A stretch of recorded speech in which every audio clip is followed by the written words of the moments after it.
Hi guys! I'm going to read to you one of my favorite stories. I've read this to kids several times and I love it. It is called Chowder. Oop, a little bit of glare there. There we go. Isn't he cute? Ready? Okay.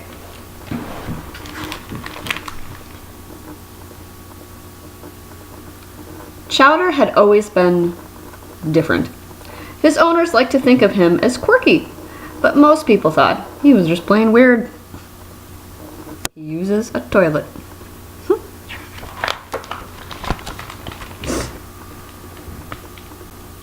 Most dogs thought he was weird too.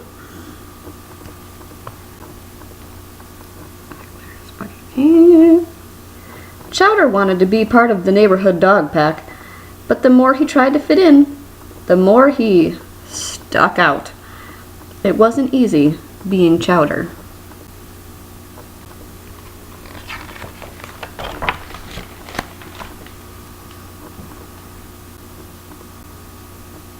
Chowder's only real friends were his owners, Madge and Bernie Wubbington. They didn't just like their bulldog, they were downright crazy about him.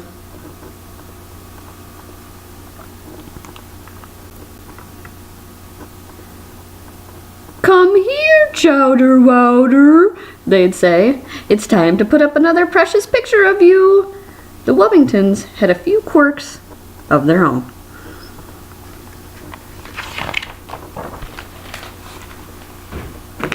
Oops. In the beginning, Madge and Bernie treated him like a normal dog, but Chowder had better things to do than fetch newspapers or go for long walks.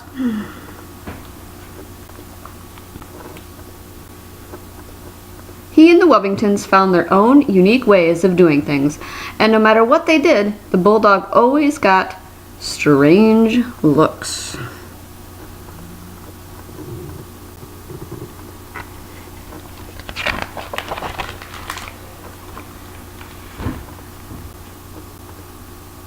The only place where Chowder didn't feel like an outsider was at home, and every weekday he had the whole apartment to himself. Madge and Bernie bought tons of dog toys to keep him company. Chowder preferred people toys.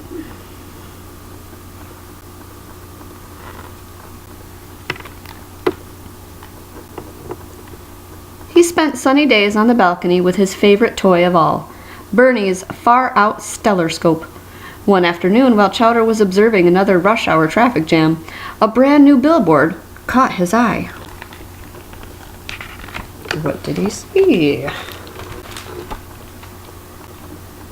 Oh, the words are backwards. Do you notice that? Anyway, what it says: "When it's time to rustle up some grub, come see the crazy critters at our new petting zoo at the food ranch." Chowder had been to the food ranch 100 times with the Wubbingtons. It was the king of all supermarkets. Inside were attractions like the freezer food ravine and the Whoa Nelly Deli. And now there was a new petting zoo called Critter Corral. Suddenly Chowder's brain was buzzing.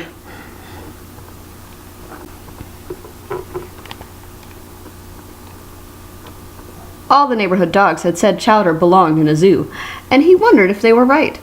He couldn't wait to meet the petting zoo animals, but a week later the Wubbingtons still hadn't gone grocery shopping.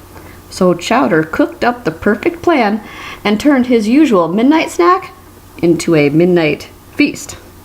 Madge and Bernie woke up Saturday morning with empty stomachs and an empty fridge. And just like Chowder had planned, they finally took a trip to the food ranch.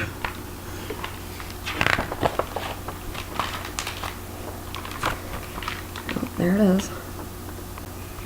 The Wubbingtons pulled into the parking lot, and as soon as the car door opened, Chowder scrambled over Madge's lap and headed straight for the Critter Corral.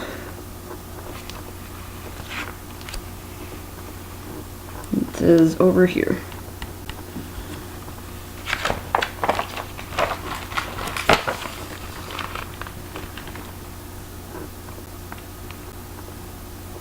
Chowder figured this was his best chance of finding friends, and he didn't want to ruin it. He was just about to introduce himself when a red kickball rolled over to him. All he had to do was bump the ball back under the fence, and he knew they'd invite him to play.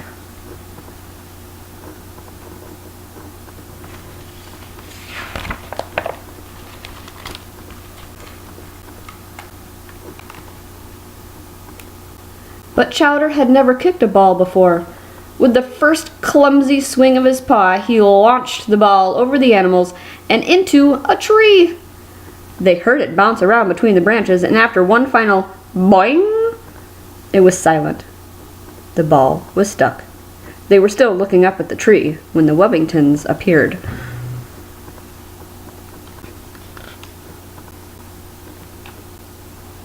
"Get along, little doggy," Bernie said as he scooped up his bulldog. "It's time to rustle up some grub."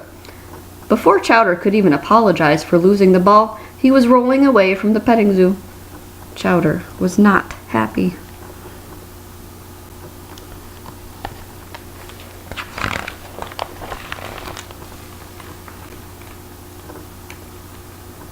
Since he took up all of the shopping cart space, the Wellingtons parked their pooch in the one place they knew he'd stay put. But not even dog food could keep Chowder's mind off the petting zoo.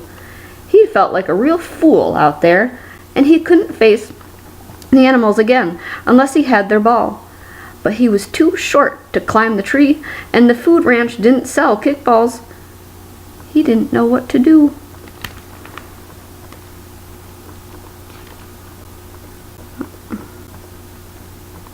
Chowder was feeling sorry for himself when his belly began to gurgle and groan. His midnight feast was telling him that he needed to find a toilet, so he headed upstairs to the restroom.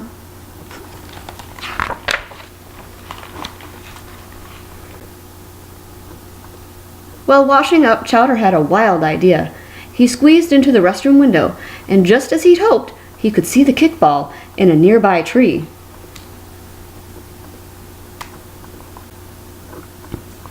The bulldog mustered up his courage, and with one loud "Yo!"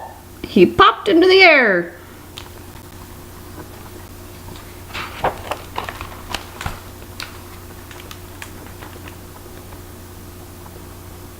Chowder tumbled through the leaves and branches, but fell just short of the kickball. As he dangled high above the ground, Chowder realized he had no way of getting down, and no way of barking for help. Just then he began to hear stomping and snorting directly beneath him. The sounds grew louder and closer, and suddenly Chowder felt something fluffy under his feet. Huh.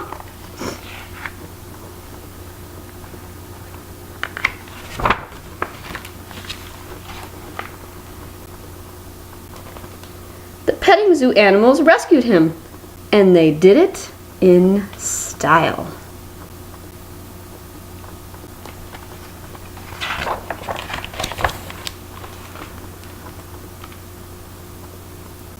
Now that Chowder had fetched the kickball, the animals were eager to play. Since he was the best kicker in the group, everyone wanted him on their team. They moved the playing field farther from the trees and spent the morning teaching him all about the game.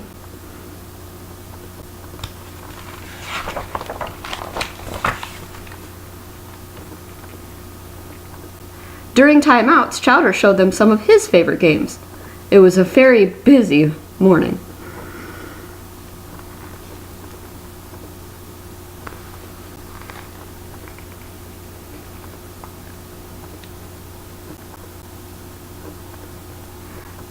When Madge and Bernie finally tracked down their bulldog, they were happy to see that he'd found some new playmates. Here's a picture. They're getting their picture taken. See it? "Say Chowder, everyone," Madge said as she snapped a few more precious pictures for their collection.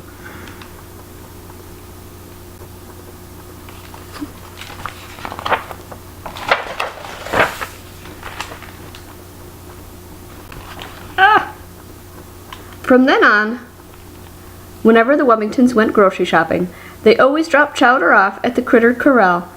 And even when Chowder couldn't make it to the petting zoo, he and his friends still found ways of having fun together.